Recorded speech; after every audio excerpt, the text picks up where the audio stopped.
to Terror Obscura, the show where we look at the best and worst horror has to offer. I'm your host, The Fear Fan, and thanks for tuning in. Last time we watched as New Line Cinema attempted to reinvent its classic Nightmare on Elm Street franchise by injecting more humor into the mix. It was horrible. But more than that, it was a perfect example of why if something isn't broke, you shouldn't try to fix it. But what happens when your series is broke and does need fixing?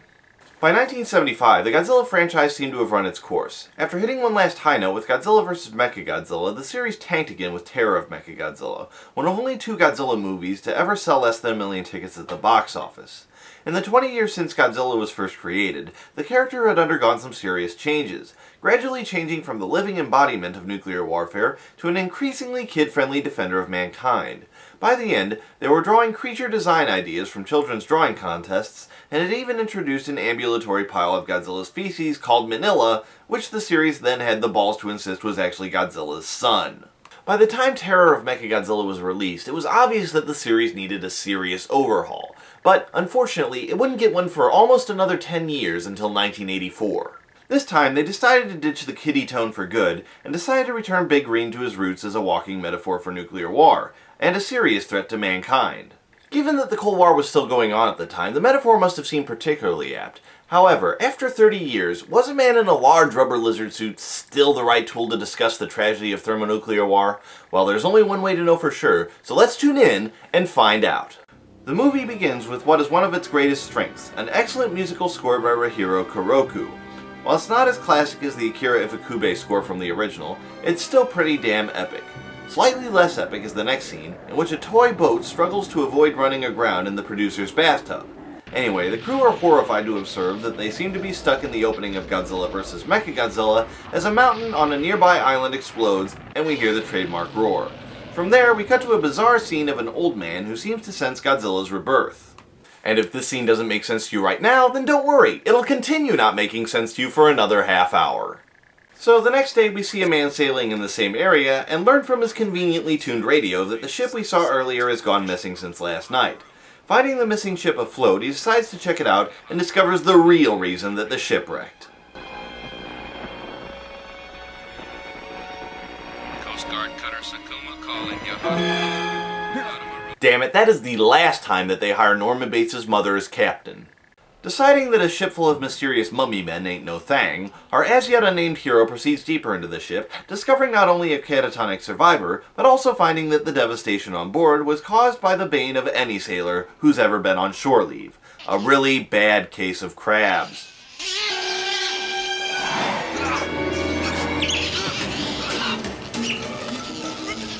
Fortunately, before he's forced to shave his pubes, the sailor snaps out of it and straight up murders its ass with a cleaver. Back up top, we learn from Ken, the sailor, that Godzilla was responsible for knocking the ship off course. Fortunately, they get rescued and are able to pass along the information to the government, who of course have a plan for exactly this sort of situation. Godzilla.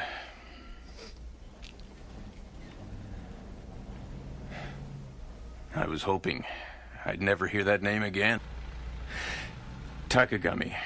Yes. Let's keep it a secret. Ah yes, that should solve all your problems. Who knows, maybe if you prove you can look after him, your mom will let you keep him. Anyway, it turns out that Maki, the guy who found the boat, is a reporter, and needless to say, he's pretty pissed off when he learns that the government is suppressing his article. He decides to dig up some additional background, and to this end, he visits Godzilla expert Professor Hayashida, who reveals the real reason behind Godzilla's rampages. Professor, they say Godzilla's a mutation. A monster made by intense radioactivity. Professor, is that true? He's a product of civilization. That's right, he's not destroying Japan because he's evil, he just grew up in a bad neighborhood. What's next, you're going to tell us that he's killing people because he's a metaphor for nuclear war? Godzilla's more like a nuclear weapon. I'm sorry, but I expect a little more subtlety in my films about men in giant rubber suits smashing Tokyo. Anyway, Mika realizes that one of the professor's assistants is actually Kenny's brother, and against the government's orders, Mika lets her know that her brother's alive, and after a brief but touching reunion, we cut to a Russian sub that is apparently captained by Will Ferrell. And oddly enough, I can't think of a single clip to use out of context from any of his movies for this situation. Well played. Anyway, Godzilla cuts Ron Burgundy's naval career short by dry humping his ship to death. From there we move to the Pentagon, where we encounter two of the most annoying things in this movie. See if you can guess what they are. Now, this better be the real thing. Yes, sir, I do believe it is. It's kind of like a secret Russian experiment gone awry or something. We have ocean temperatures 7 degrees hotter than record, tides changing like Hollywood romances, freak storms, premature volcanic eruptions, fishing boats just disappearing. And, sir, we got a report from Oshima last week. A sea louse carcass washed ashore. Sucker was 5 feet long. If you guessed that the first thing was Corporal Hayseed there, then congratulations! You have a fully functioning set of chromosomes. However, I will admit that the second thing is a little hard to place your finger on. However, I do now have a nagging desire for a delicious Dr. Pepper. Odious comic relief and obvious product placement aside, it turns out that the destruction of one of their subs has put the Russians on edge, causing tensions to rise between them and the US. Back in Japan, some of the Prime Minister's cronies arrived to tell him that Operation Ignore Godzilla Until He Goes Away is not going to plan. And I've got to say, I love how surprised the Prime Minister seems at all of this. From his expression, you can clearly tell exactly what he's thinking. Damn, who would have thought it would be this hard to hide a fire-breathing monster the size of a skyscraper? Anyway, the Prime Minister realizes that the gigantic nuclear cat is out of the bag, and decides to do what he should have done in the first place. He calls a press conference to warn people of the danger, then meets with other world leaders to decide on an appropriate and measured response. The only way we can be absolutely certain of destroying Godzilla is by using nuclear weapons.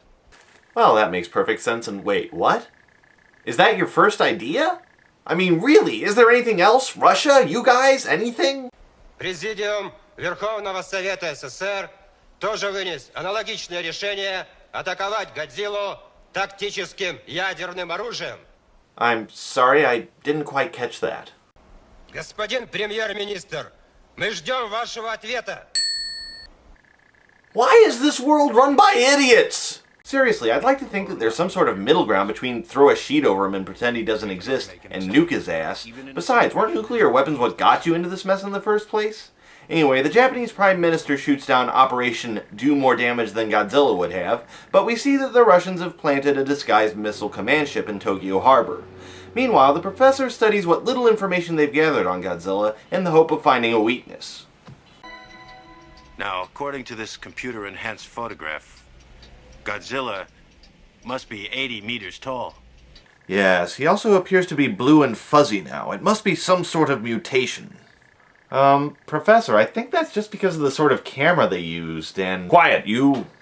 Anyway, the professor determines that Godzilla probably needs nuclear materials to survive, and a huge hunt for Godzilla ensues. Not that it matters, since Godzilla apparently is just as hard to detect as the Prime Minister originally hoped.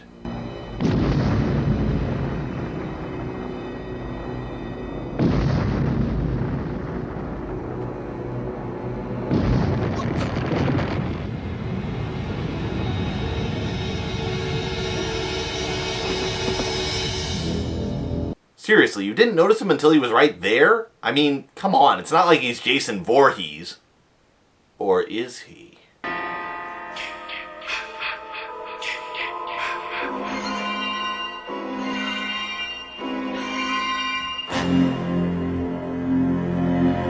Either way, Godzilla's finally arrived, and he's ready to wreak destruction, spreading his radioactive taint across Japan.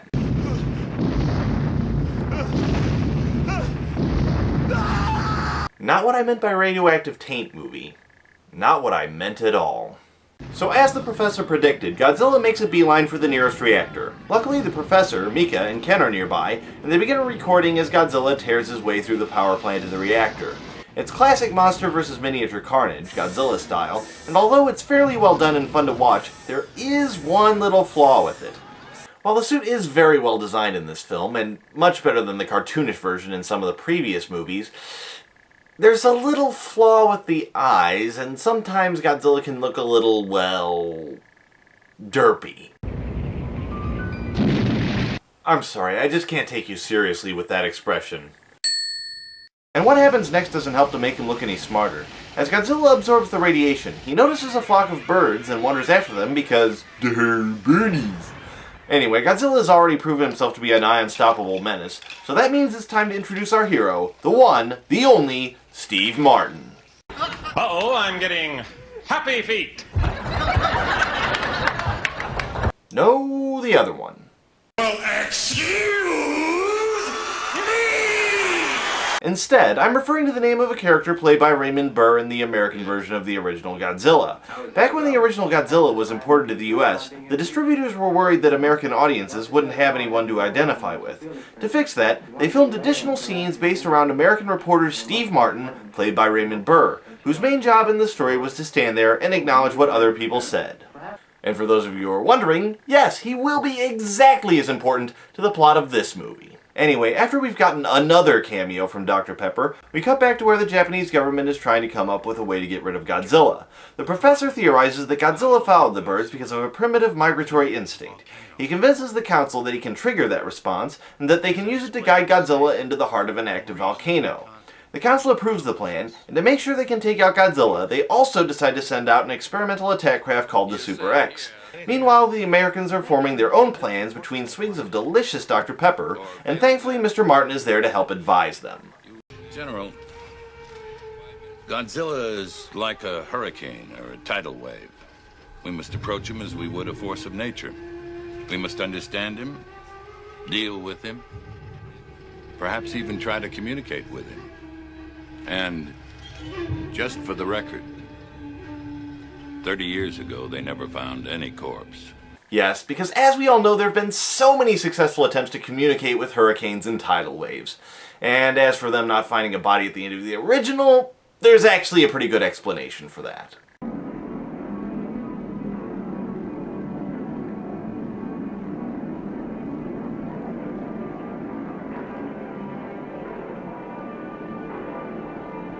Meanwhile, back in the country where they're taking terrible advice from somebody other than Raymond Burr, the professor begins putting the finishing touches on his device while offering his own critique of everyone else's plans.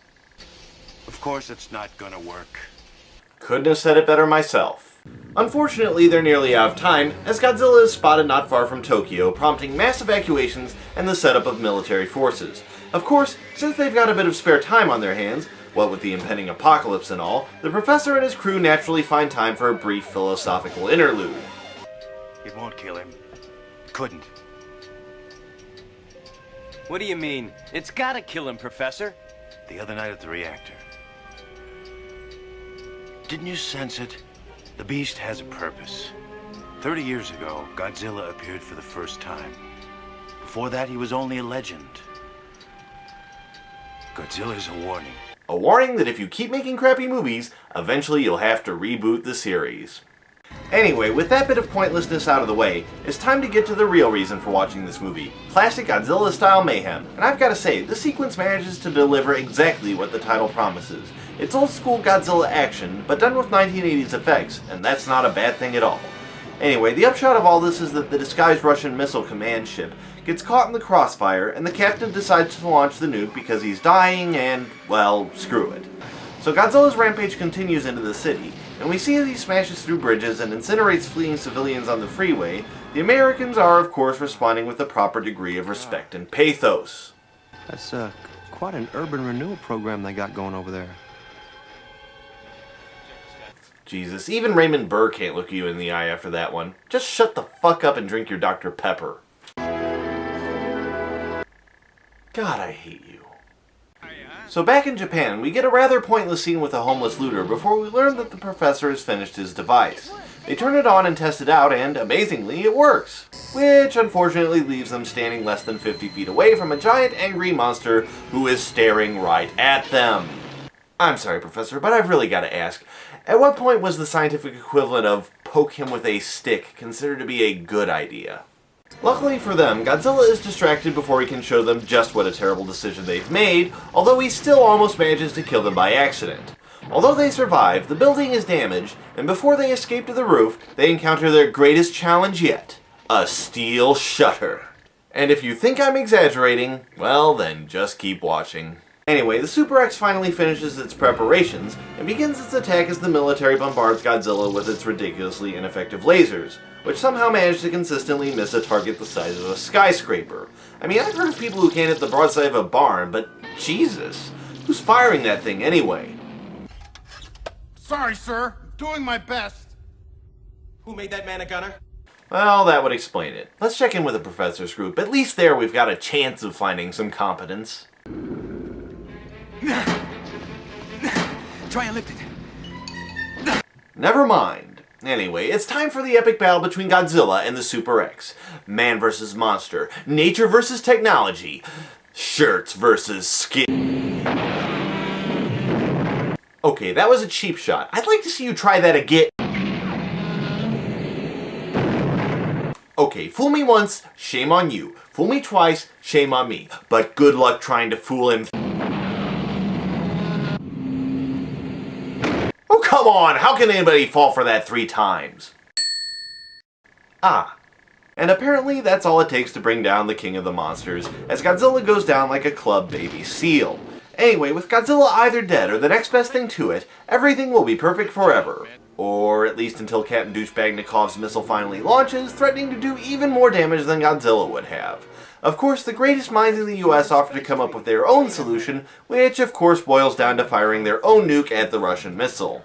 Because A, if 1 nuke is a problem, then 2 nukes is obviously the solution, and B, we'll be damned if we'll let the Russians have all the fun. Anyway, let's check in with our main characters and see how they're doing with that door.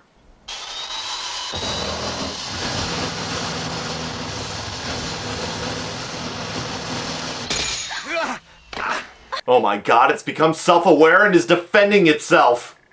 Anyway, before they can surrender to their fate, resort to cannibalism and begin worshipping at the feet of their new steely god, Kenny arrives with a plan to get them out.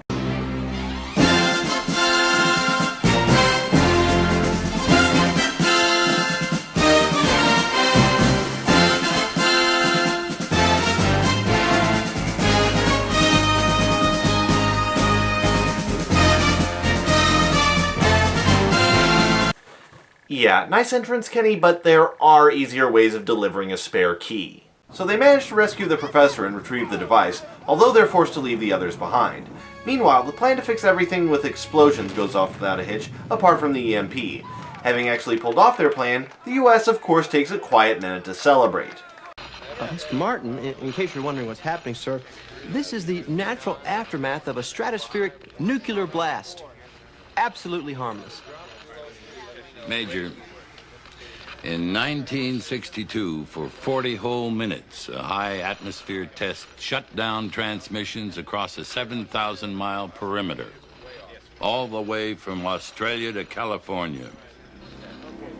Okay, look, Raymond, I know you're there for gravitas, but seriously, lighten up. Something tells me you don't get invited to many parties. Of course, a slightly more sober outlook is probably for the best, since the atmospheric discharge from the blast manages to revive Godzilla, who, from his expression, has suffered permanent brain damage. Either way, it's time for a rematch between Godzilla and the Super X, and... okay, not really, but still. Instead, having exhausted their supply of special warheads, they switch to the more standard weapons, which predictably do precisely jack shit. Meanwhile, Mika and Kenny's sister, who I'm not even sure got a name, finally managed to escape the building by using the stairs.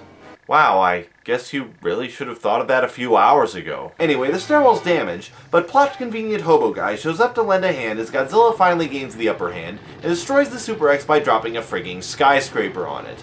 With the Super X dealt with, he turns his attention to his other nemesis, Pointless Hobo Guy. Needless to say, he is entirely screwed.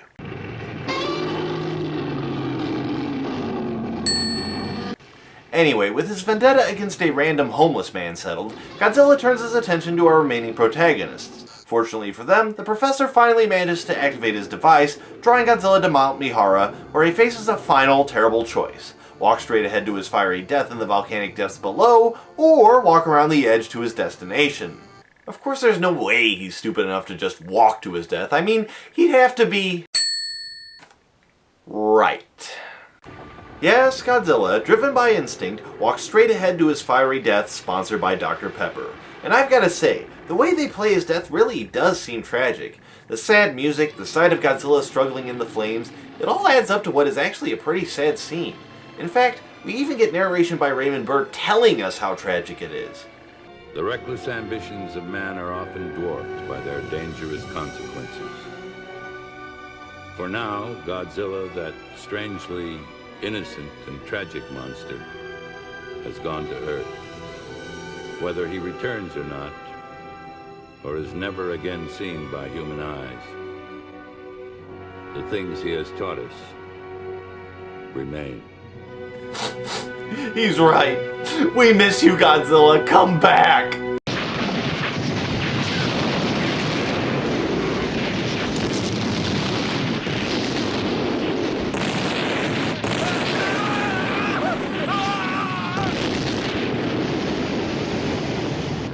On second thought, we're actually probably better off with you dead. Anyway, that's Godzilla 1985, and to be honest, it's sort of a mixed bag. For the most part, fan reactions to this film are mixed, trending toward negative. Although the film does have some good Godzilla vs. military action, the story can lag at times, and the suit occasionally looks extremely fake. This normally wouldn't be a problem, but most of the fan ire seems to be directed at the recuts the American distributors did upon acquiring the film. You see, several scenes were either reordered, deleted, or added in order to make the film seem more America-friendly. In fact, at one point, there was a plan to redub the entire movie and make it a comedy a la What's Up Tiger Lily. Fortunately, those plans were tabled, although there are some lines that remain in the movie, much to its detriment. That's quite an urban renewal program they got going over there. The one alteration people have the biggest problem with is the death of the Russian captain. In the original version, the captain wasn't trying to launch the missile, he was trying to stop it. Since this movie came out during the height of the Cold War, the studio decided to try and make the captain look like a villain, even going so far as to add footage of him pressing a launch button. The end result is that they make an act of selfless heroism look like a final act of petty vengeance. I mean, seriously, can you imagine if they did that in other movies? Good God, man, get out of there! No! Spoon back door!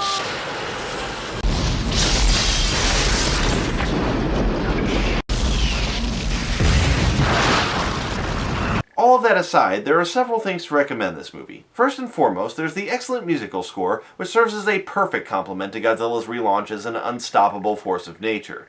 Second, the scenes of Godzilla destroying Tokyo are very well done. By occasionally zooming in for an evacuee's eye view of the carnage, the movie gives a real sense of scale that was mostly lacking in previous entries.